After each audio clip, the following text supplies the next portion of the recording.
حضرت علی رضی اللہ عنہ ساتھ ہے، حضرت حسن اور حسین بچے ہیں، کھیل رہے ہیں، صدیق اکبر گئے اور اس بچے کو فحملہ علی عاتقہ اپنے کندھے پر سوار کر کے دنیا کو بتلا دیا کہ نبوت کو کندھوں پر سوار کرنے والا بھی ابو بکر تھا، اور نبوت کے نواسے اور بیٹے کو بھی کندھے پر سوار کرنے والا ابو بکر۔ اور اس کے حوالے اہل سنت اور ان کی کتابوں میں دونوں میں موجود ہے، ہم ایسی بات نہیں کرتے۔ اور صدیق اکبر رضی اللہ عنہ نے کہا تھا حضرت عباس رضی اللہ عنہ سے، جو رسول اللہ صلی اللہ علیہ وسلم کے چچا تھے۔ کتنے کم لوگ بول رہے، پتہ ہی نہیں ہے کسی کو، ناراض نہیں ہونا۔ فیفا ورلڈ کپ کا پتہ ہے، کس کا میچ کس سے ہو رہا ہے، کون کوارٹر فائنل میں اور سیمی فائنل میں پہنچ رہا ہے، کس نے کتنے گول کیے، پی ایس ایل کا پتہ ہے، T20 کا پتہ ہے، ورلڈ کپ کا پتہ ہے، نیوز کا پتہ ہے، سیاست کا پتہ ہے۔ پتہ نہیں ہے تو اللہ کے قرآن کا پتہ نہیں، نبی کے فرمان کا پتہ نہیں، صحابہ کے نام اور آقا کی رشتہ داریوں کا پتہ نہیں ہے، اور یہ شرم سے ڈوب مرنے کا مقام ہے۔ تو حضرت عباس رضی اللہ عنہ جو رسول اللہ صلی اللہ علیہ وسلم کے چچا تھے، حضرت ابو بکر نے کہا، اے حضرت عباس، آپ کا ایمان لانا مجھے اپنے باپ کے ایمان لانے سے بھی زیادہ پسند ہے، اس لیے کہ تو رسول اللہ کا چچا ہے۔ حضرت عمر رضی اللہ عنہ اسی چچا رسول کو، حضرت عباس رضی اللہ عنہ کو وسیلہ بنا کر دعا مانگتے تھے۔ کننا نتوسل الیک بنبینا، اور اب نتوسل الیک بعم نبینا، اے اللہ ہم آپ سے دعا مانگتے تھے رسول اللہ کو وسیلہ بنا کر، آج آقا کے بعد ہم ان کے چچا کو وسیلہ بنا کر دعا مانگتے ہیں۔ ابو بکر و عمر حضرت عباس کو دیکھتے تو سواریوں سے اتر جاتے۔ یہ وہ شیخین جو جنت کے بڑی عمر کے لوگوں کے سردار ہیں، یہ دو شیخین جو آقا کے زمین پر دو وزیر ہیں، یہ دو شیخین جن کے بارے میں آقا نے کہا فَاقْتَدَوْا بِالَّذَيْنِ مِن بَعْدِي وَأَشَارَ إِلَىٰ أَبِي بَكْرَ وَعُمَرَ، میرے بعد ان دونوں کی اقتداء کرنا۔ لیکن وہ اہل بیت کا اتنا خیال رکھتے ہیں۔ حضرت عمر رضی اللہ عنہ جب کوئی وظیفہ آتا، ہدیہ آتا، تو حضرت حسن اور حسین رضی اللہ عنہما کو زیادہ دیتے تھے۔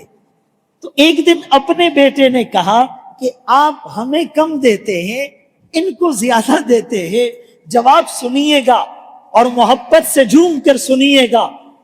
حضرت عمر رضی اللہ عنہ کہنے لگے، اے میرے بیٹے، تیرا باپ ان کے باپ جیسا نہیں، تیری ماں ان کی ماں جیسی نہیں، تیرا نانا ان کے نانا جیسا نہیں، ان پہ تو ہم قربان ہو جائیں۔ یہ محبت۔ زید ابن ثابت رضی اللہ عنہ ہاتھ چومتے تھے حسنین کریمین کے۔ ابو ہریرہ رضی اللہ عنہ نے حضرت حسین رضی اللہ عنہ کے پاؤں کی مٹی کو صاف کیا تھا۔ ابو حنیفہ رحمت اللہ علیہ کو پتہ چلتا کوئی حسنین کریمین کے خاندان سے تعلق رکھتا ہے، خاندان سے تعلق رکھتا ہے، اور وہ غریب ہے، خاموشی سے گئے اور 12,000 دینار اس کو دے کر آ گئے۔ آج کل کروڑوں اربوں روپے بنتے ہیں۔ میرے محترم دوستوں، بھائیوں، بزرگوں، حضرت علی رضی اللہ عنہ کا فرمان ہے کہ مجھے پتا چلا ہے کچھ لوگ شیخین کو، ابو بکر و عمر کو برا کہتے ہیں، ان سے بغض رکھتے ہیں، میرا ان سے اور ان بغض رکھنے والوں کا مجھ سے کوئی تعلق نہیں ہے۔ ہاں، لوگ کہتے ہیں حضرت علی رضی اللہ عنہ نے صدیق اکبر رضی اللہ عنہ کے ہاتھ پر سقیفہ بنی ساعدہ میں بیعت بولو نہیں کی تھی، بیعت نہیں کی تھی. ہم نے انہیں کہا کہ سقیفہ بنی ساعدہ میں حضرت علی رضی اللہ عنہ موجود ہی نہیں تھے. پوچھا کہاں تھے؟ ہم نے کہا وہ تدفین میں تھے، تجہیز میں تھے، آقا کے انتظام اور انصرام میں تھے. چونکہ وہ گھر والے تھے اسی لیے بیعت نہیں کی. پھر ہم ثابت کرتے ہیں کہ اس کے بعد اگلے دن بیعت کر لی تھی.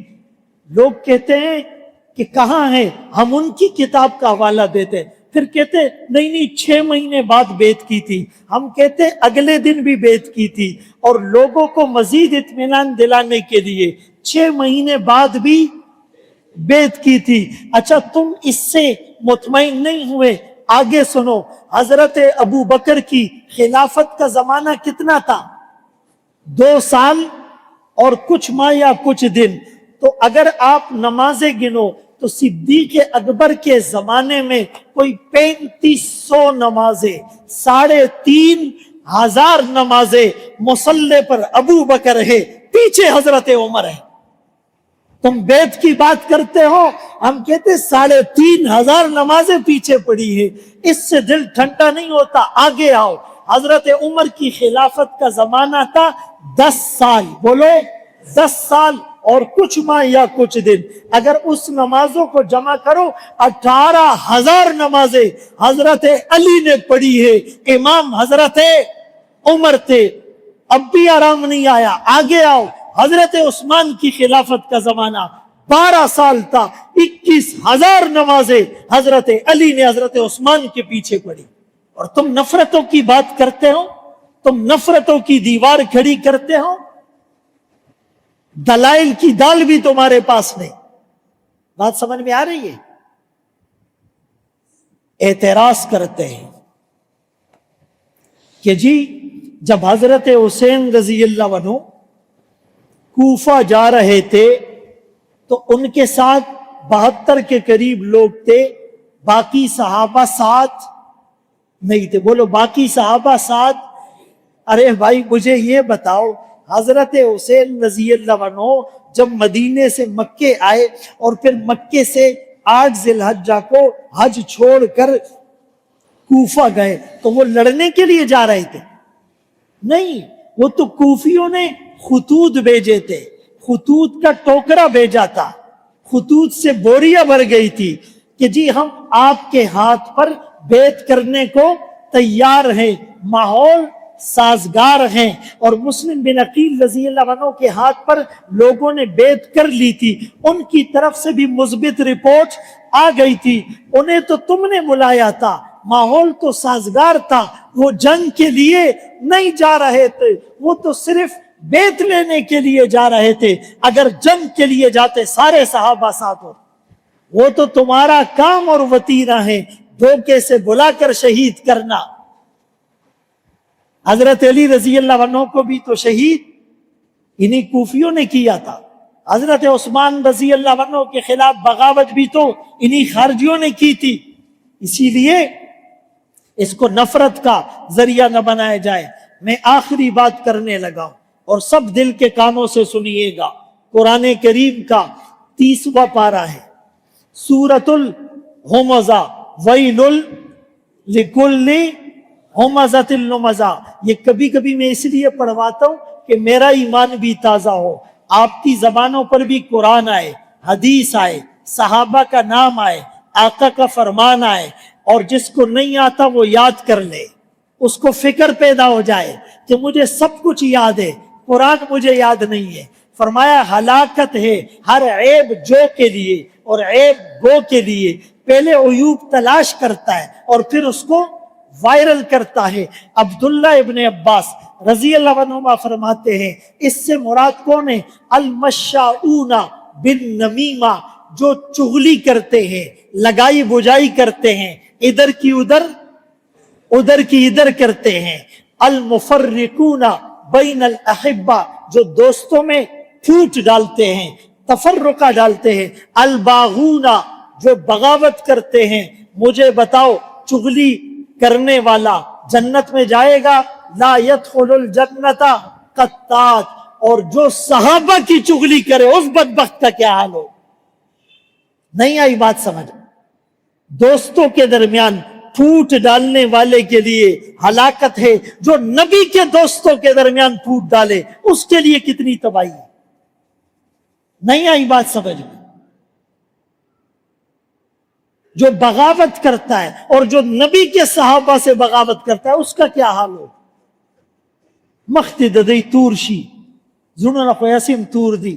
اللہ تعالی ہمیں مضبوط عقیدہ اور ایمان نصیب فرمائے، اہل بیت اطہار کی محبت، صحابہ اکرام کی محبت، ازواج مطہرات کی عفت اور پاک دامنی پر یقین، قرآن کی حقانیت ہمارے دلوں میں رچ بس جائے۔ انشاءاللہ میدان محشر میں بھی سرخرو ہوں گے، قبر میں بھی سوالات کے جوابات دے پائیں گے، حوض کوثر پر آقا کے مبارک ہاتھوں چھلکتے جام بھی ملیں گے اگر یہ پاکیزہ عقیدہ لے کر دنیا سے جائیں گے۔ وآخر دعوانا ان الحمدللہ رب العالمین۔